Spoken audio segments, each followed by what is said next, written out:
Hai,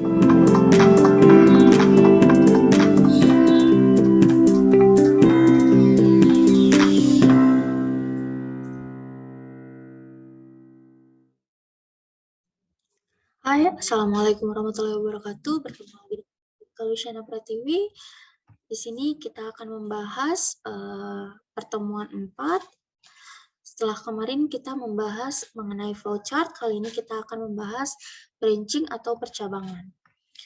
Nah, di sini ada struktur percabangan dalam pemrograman Python.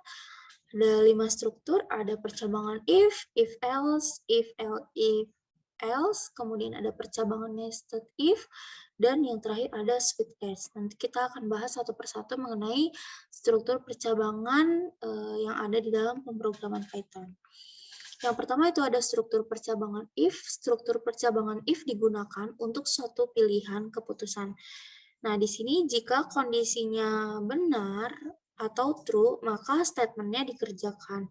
Tapi apabila kondisinya salah, maka statementnya tidak dikerjakan. Jadi langsung ke finish atau end, gitu ya. Kemudian ini ada contoh dari kondisi if ya. Di sini jika nilai ujian lebih besar sama dengan 70, maka cetak selamat Anda lulus ujian.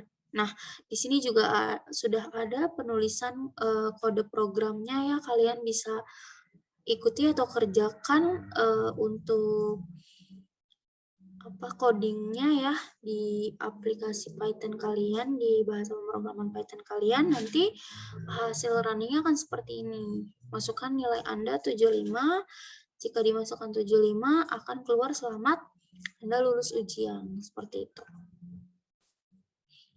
Lalu struktur percabangan if else. Nah, percabangan if else ini akan menyeleksi kondisi jika bernilai true atau benar, maka statement 1 dijalankan, dan jika kondisi bernilai false atau salah, maka statement 2 yang dikerjakan atau yang dijalankan. Nah, di sini ada bentuk umumnya ya. Jika kondisi statement 1 else statement 2. Nah, di sini udah ada untuk diagram alir percabangan if else. Kemudian untuk contohnya di sini ada masukkan sebuah bilangan. Jika bilangan persen 2 sama dengan 0, ya bilangan genap pasti hasil baginya adalah 0 ya. Hasil bagi 2 sama dengan 0. Di sini ada untuk strukturnya yaitu bilangan sama dengan integer. Integer ini harus sebuah angka ya, nggak boleh desimal.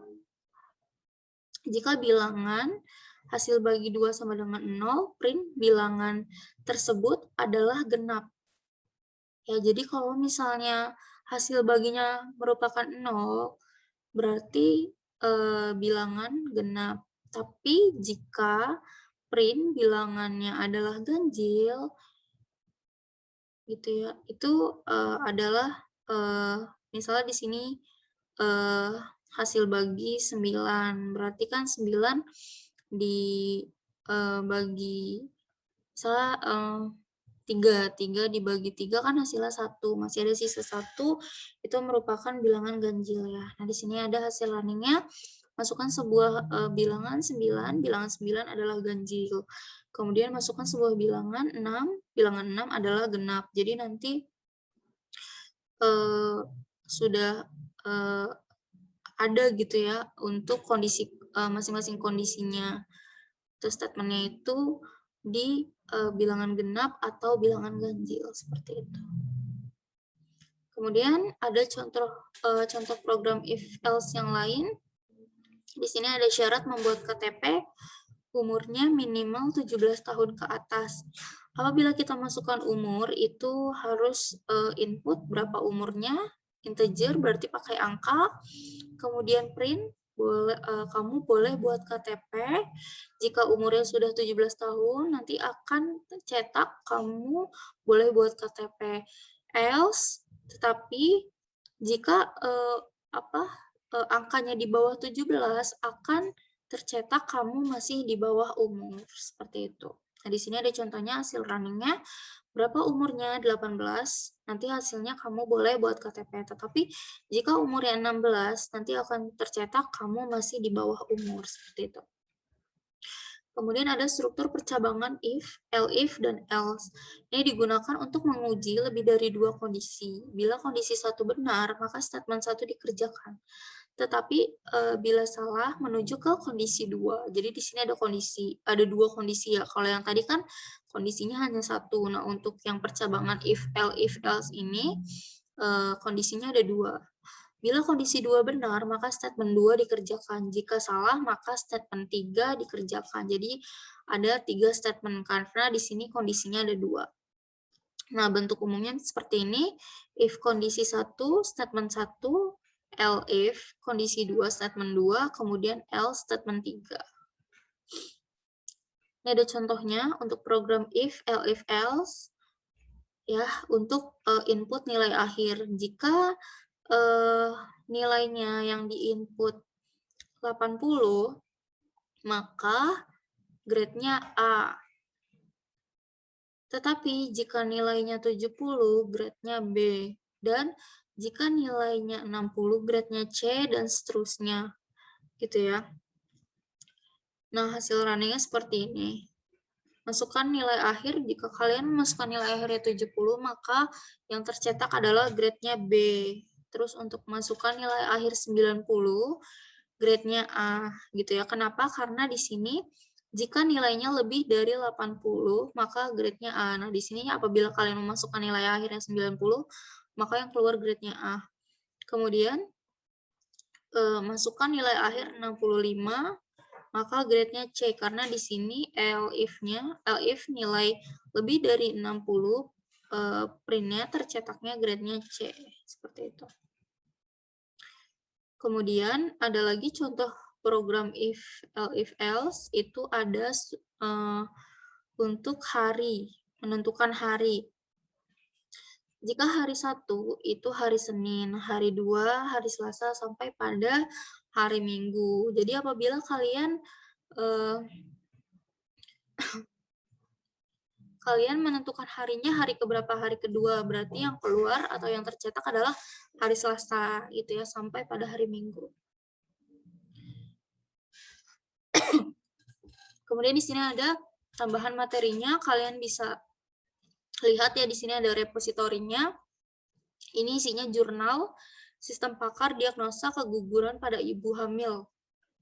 Kalian bisa pelajari dari sana untuk tambahan materinya ya. Kemudian ada percabangan nested if di sini, atau biasa disebut if bersarang. Kondisi nested if adalah suatu kondisi if di dalam kondisi if. Jadi, kondisi di dalam kondisi. Seperti itu. Di sini sudah ada bentuk umumnya, if kondisi 1, if kondisi 1.1, kemudian statement 1.1. Jadi, di sini kondisinya di dalam kondisi ada kondisi lagi, seperti itu ya, sampai pada else. Nah, di sini ada contohnya untuk struktur percabangan nested if, menentukan merek baju polo. Apakah merek baju tersebut merek baju polo, alisan, STS gitu ya. Jadi di sini jika mereknya P, maka yang akan tercetak adalah merek polo. Kemudian nanti ukurannya di input apakah L, M, atau S. Nanti jika ukurannya L, maka tercetak harganya 300.000. Tetapi jika M, harganya 225.000. Kemudian else, kemudian nanti apabila di sini kan ukurannya L, M, dan S. Jika L kan 300.000, M 225.000, berarti untuk else-nya tidak perlu di input lagi. Nanti akan keluar harga 175.000 untuk yang S-nya, seperti itu. Dan seterusnya untuk merek alisan dan STS juga, seperti itu. Kemudian di sini ada hasil runningnya. Merek baju dan ukuran diinput dengan huruf besar. Merek bajunya P atau A atau S tadi Di sini dipilihnya P, nanti tercetak merek polo, kemudian keluar ukurannya, ukuran yang di-input L, keluar harga untuk yang merek baju polo ukuran L, yaitu 300.000 seperti itu. Dan sama juga ini seperti yang merek alisan seperti itu juga. Kemudian ada sweet case. Yang terakhir yaitu pernyataan sweet digunakan untuk menyederhanakan bentuk if.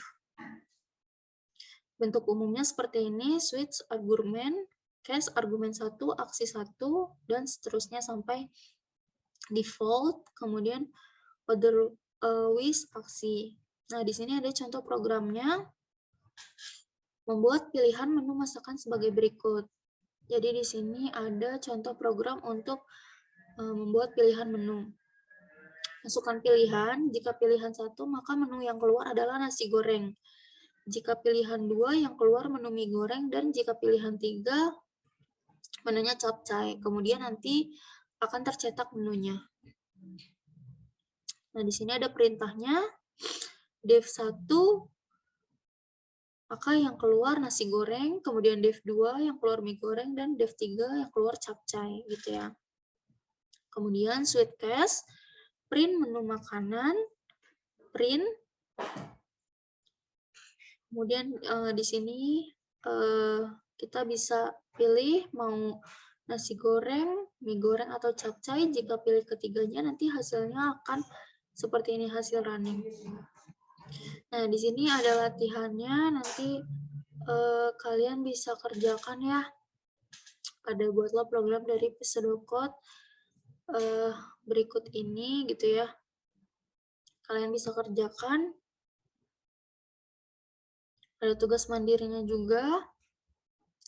Oke, dari saya cukup untuk pertemuan 4 hari ini. Kurang lebihnya mohon maaf. Wassalamualaikum warahmatullahi wabarakatuh.